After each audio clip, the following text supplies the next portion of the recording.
जय भीम, नमो बुद्धाय। आज बौद्ध पौर्णिमेचा दिवस। आपण सगळ्यांना बौद्ध पौर्णिमेच्या खूप खूप शुभेच्छा। आज सगळं जग एका भयानक संकटातून जात आहे आणि या संकटांना सामोरे जात असताना तथागत भगवान बुद्धाचा सद्धम्म आम्हा सगळ्यांना बळ देईल यात काही शंका नाही। आपण सगळ्यांनी वेळोवेळी दिलेल्या नियमांचं पालन करावं ही आपणा सर्वांना नम्र विनंती। भगवान बुद्धाचा धम्म आणि विज्ञान हा विषय घेऊन मी आज आपल्या सगळ्यांशी हितगुज करणार आहे। आपण सगळेजण लहान असताना आकाशाकडे बघायचो, अंधाऱ्या रात्रीमध्ये आकाशाकडे पाहताना असंख्य चांदण्या आणि तारका आम्हा सगळ्यांना दिसायचा। आमचं कुतूहल जागं व्हायचं। आईबाबांना आम्ही विचारायचो, बाबा या ताऱ्यांचा आकार काय असेल, हे आपल्यापासून किती लांब असतील। असे असंख्य प्रश्न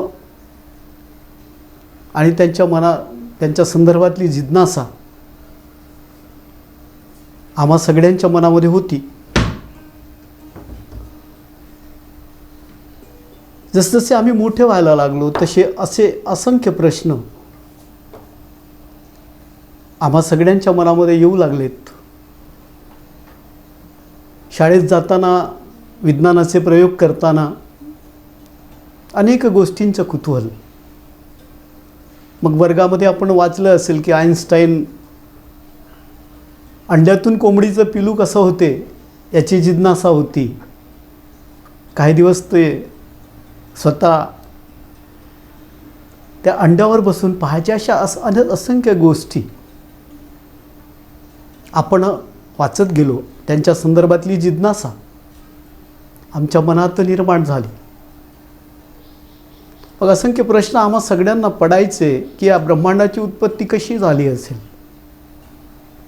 त्याच्या उत्पत्तीची काय कारणे असतील। असे असंख्य प्रश्न आमच्या मनामध्ये घर करू लागलेत। आणि मग या प्रश्नांची उत्तरं शोधण्यासाठी आपण जे वाचलोत, धर्मशास्त्रांचा आधार लोक घ्यायला लागले। विज्ञानाचं कुतूहल पण जागं व्हायला लागलं। अनेक धर्मशास्त्रांनी वेगळ्या वेगळ्या कल्पना त्या संदर्भातल्या मांडल्या। ईश्वराच्या बाबतीत कुणी स्वतःला प्रेषित म्हणायला लागले, तर कुणी ईश्वराचा पुत्र। अशा सगळ्या गोष्टी आमच्या पुढे यायला लागल्या। आणि तथागत भगवान बुद्धानं ईश्वराच्या संदर्भात काय भाष्य केलं, जगाच्या निर्मितीच्या संदर्भात काय भाष्य केलं, किंवा हे जग काय आहे, असे प्रश्न आम्हा सगळ्यांच्या मनामध्ये निर्माण व्हायला लागले। मग या प्रश्नांची उत्तरं शोधण्यासाठी एक कुतूहल आम्हा सगळ्यांच्या मनात जागृत झालंय। भगवान बुद्धाला त्यांचा एक शिष्य भिक्खू वसेठा यांनी असाच प्रश्न केला। तेव्हा वसेठा नावाच्या एका तरुण, त्या ब्राह्मण म्हणजे मूळचा सुरुवातीचा ब्राह्मण, पण त्या भिक्षूला त्याच्या मनात जो प्रश्न निर्माण झाला त्याला उत्तर देताना म्हणतात, होता खोतो वसेटा समयो याम कडाची करहाची दिखासा धुनो अकेना आयम लोको विवर्तती। एक काळ असा होता वसेठा, लवकर किंवा नंतर किंवा बऱ्याच काळानंतर हे जग पुन्हा विकसित होण्यास सुरुवात करते. पुढे तथागत भिक्षू वसेठास म्हणतात, होता खोतो वसेठा, होता खोतो वसेटा समयू याम कडाची करहाची दिखासा धुनो अकेना ए लोको सवत्ती. याचा अर्थ, मग एक वेळ अशी येते वसेठा, नंतर किंवा दीर्घ काळानंतर हे जग पुन्हा विस्तारण्यास सुरुवात करते आणि येथील प्राणी, येथील लोक हे जग सोडून गेलेले असतील. सृष्टीच्या निर्मितीच्या बाबतीमध्ये तथागत भगवान बुद्ध आणि विज्ञानाचं साम्य असल्याचं बऱ्याचदा आपल्या लक्षात येते. याचा अर्थ विज्ञान आणि बौद्ध तत्त्वज्ञान हे सृष्टीच्या निर्मितीच्या संदर्भात एका समान निकषावर येतात आणि तो म्हणजे सृष्टीचा असा एक कुणीही सृजन करता नाही, तिची उत्क्रांती झालेली आहे. बुद्ध म्हणतात, मी कोण आहे, कुठे जाणार, याचा विचार कशाला करता. तुम्ही आहात, हे चंद्रतारे आहेत, हे फुलं आहेत, हे पक्षी आहेत, जे काही आपल्या डोळ्याने दिसतं आहे ते सत्य आहे. आणि विश्वाच्या निर्मितीच्या बाबतीमध्ये म्हणतात की मी या प्रश्नाचं उत्तर देण्या इतका सर्वज्ञ नाही, मी या प्रश्नाचं उत्तर देण्या इतका सर्वज्ञ नाही. बुद्धाचं जे वचन आहे त्याच्यामध्ये कोणतंही अवैज्ञानिक गोष्ट आपल्याला दिसत नाही. वैज्ञानिकाच्या संदर्भामध्ये सृष्टीच्या संदर्भातला विचार केला, खूप प्रयोग झालेत, आपल्या सगळ्यांना माहीत आहे. धर्मशास्त्रांमध्ये पृथ्वीच्या भोवती सगळं जग फिरते असं लिहिलं होतं. नंतर प्रयोग झाले. कोपर्निकस म्हणाला की पृथ्वी केंद्र नसून सूर्य केंद्र आहे, सूर्याच्या भोवती पृथ्वी फिरते. अनेकांना त्या संदर्भातल्या शिक्षा पण झाल्या. पुढं या गोष्टी, वैज्ञानिकांच्या गोष्टी धर्मशास्त्रानं पण मानाव्या लागल्यात. हे असंच पुढं होत गेलं. आयझॅक न्यूटननं गुरुत्वाकर्षणाचा नंतर शोध लावला. अल्बर्ट आइन्स्टाईननं ऊर्जेच्या संदर्भातला E=mc² सिद्धांत मांडला.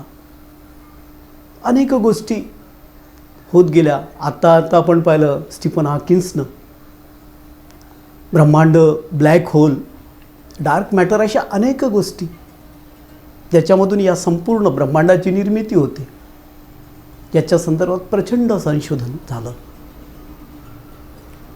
नंतर अणूच्या संदर्भामध्ये बऱ्याच संशोधन झालं. जॉन डॉल्टन या वैज्ञानिकांचं नाव आम्ही ऐकलं असेल. अणूचा संशोधन त्यांनी पण लावला. नंतर मेंडेलिफची आहे अणूची संरचना आवर्त सारणीच्या आम्हा सगळ्यांच्या पुढं आली. सुरुवातीची संकल्पना होती की अणूचं विभाजन होत नाही. पुढं जे थॉम्सन या शास्त्रज्ञानं विभाजनाचं सूत्र मांडलं. नंतर त्याच्यामध्ये रुदरफोर्डने पण बरंच संशोधन केलं आणि अणूचं पण विभाजन होते. त्याच्यात ऋणभारित आणि धनभारित इलेक्ट्रॉन आणि प्रोटॉन असतात असं लागलं आणि ते सतत अस्थिर असतात, त्यांची प्रक्रिया सुरू असते. बुद्ध म्हणायचे, सब्ब संकारा अनिक्का. हे जग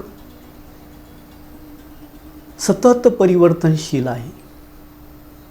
लुज्जती ती लोको, म्हणजे जगाचं विघटन होत असते, ते सतत बदलत असते. म्हणजे एकूणच जर पाहिलं तर भगवान बुद्धाचं विश्वनिर्मितीच्या संदर्भातलं जग अनित्य आहे हे तत्त्वज्ञान या सगळ्या शास्त्रज्ञांच्या एकूणच संशोधनावरून बुद्धाचं जे तत्त्वज्ञान आहे हे खरं आहे असं आपल्या लक्षात येते. बौद्ध तत्त्वज्ञानाच्या संदर्भात कालाम किंवा अंगुत्तर निकायमध्ये म्हटले आहे, तापाच्छेदाच्च निकषात सुवर्णमिव पंडित. तापाच्छेदाच्च निकषात सुवर्णमिव पंडित. परीक्ष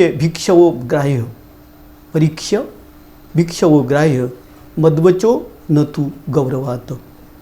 याचा अर्थ, हे पंडिता, ज्याप्रमाणे उच्च तापमानात सोना गरम करून पारखला जातो, त्याप्रमाणे मी जे काही तुम्हाला सांगतो आहे त्याला त्याच पद्धतीनं पारख.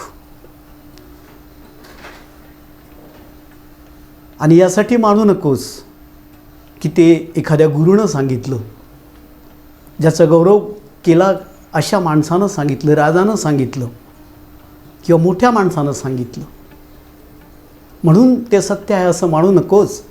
तर तू स्वतःच्या विवेकबुद्धीनं आणि सत्याच्या कसोटीवर त्याला पारख आणि मग ठरव की ते योग्य आहे की अयोग्य. मला वाटते भगवान बुद्ध ज्या पद्धतीनं बोलत होते आणि प्रत्येक गोष्टीची समीक्षा, त्याची परीक्षा, सत्याचा बोध जोपर्यंत होत नाही तोपर्यंत ती खरी आहे असं मानू नकोस. म्हणजे वैज्ञानिकांनी जे काही प्रयोग करतात ते सत्याच्या कसोटीवर केले जातात, त्याच्यात परीक्षण केलं जाते. प्रयोगशाळेमध्ये बऱ्याच वेळा त्याचं परीक्षण करून नंतर जे खरं आहे असं जेव्हा भासते तेव्हा ते वैज्ञानिक प्रयोग कुठंतरी पुढं येते. तशाच पद्धतीनं बुद्धाचं एकूणच तत्त्वज्ञान आपल्या लक्षात येते. बुद्धाचा कर्मसिद्धांत ज्याला आपण म्हणू, तो पण अशाच पद्धतीचा. आधुनिक न्यूरोसायन्सच्या संदर्भात जर विचार केला, ज्याला तंत्रिका विज्ञान किंवा न्यूरोसायन्स आजच्या भाषेत आपण संबोधतो, ही न्यूरोसायन्स आणि बुद्धाचा तत्त्वज्ञान विज्ञानाशी सुसंगत आहे. तथागत भगवान बुद्धांनी प्रत्युत्य समुत्पाद, 4 आर्य सत्य याच्या संदर्भात जी कल्पना मांडली. तंत्रिका विज्ञानामध्ये जर आपण गेलात तर तंत्रिका विज्ञान म्हणते का आमच्या मस्तिकात कुणी असा वेगळा माणूस नाही, मी नावाचा कुणी नाही. म्हणजे उदाहरणार्थ समजा तुमच्या पायाला एक काटा रुतला तर त्याच्या वेदना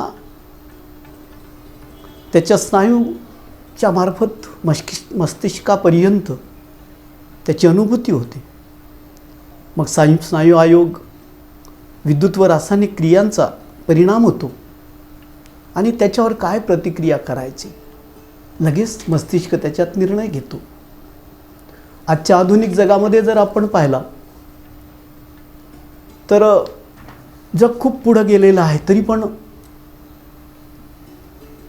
कॉम्प्युटरवर खूप सारे प्रयोग जर आपण बघितले, परंतु कॉम्प्युटरला हँडल करणारा कुणीतरी लागतो. त्याच्यामध्ये जी काय मेमोरी भरली जाते त्याच्याप्रमाणे कॉम्प्युटर काम करते.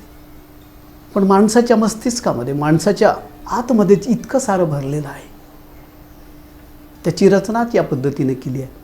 बुद्धाचा प्रत्युत्य समुत्पाद,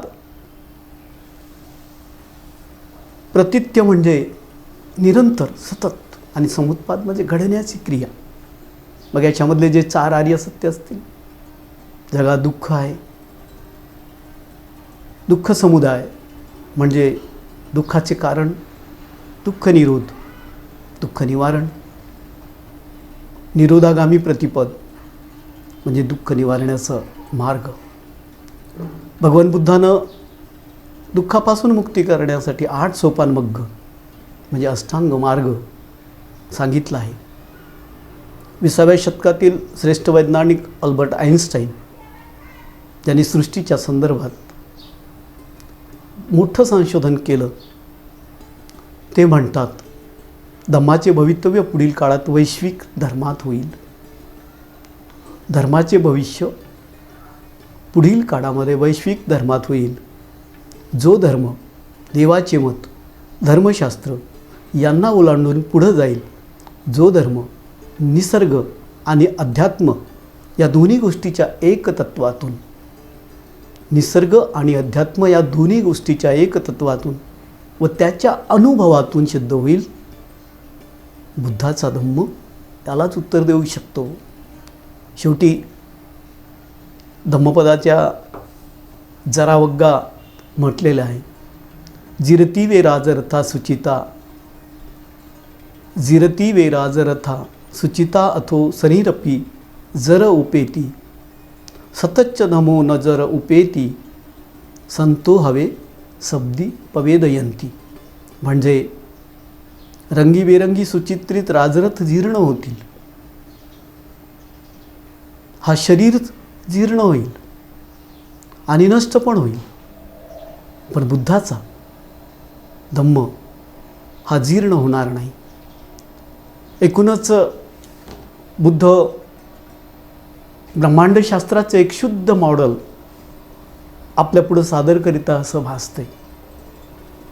ब्रह्मांडाचा विस्तार, त्याचे संकुचित होणे, हे सगळे वर्णन कॉस्मिक जगाच्या बिग बँग थेरीशी सुसंगत असल्याचं आपल्या लक्षात येते. बुद्ध म्हणतात विश्वाचा बाह्य विस्तार होतो, स्थिर स्तरावर पोहोचतो आणि नंतर त्याच्या परिणामी मध्यबिंदूकडे वळतो. या प्रक्रियेची पुनरावृत्ती परत सुरू होते.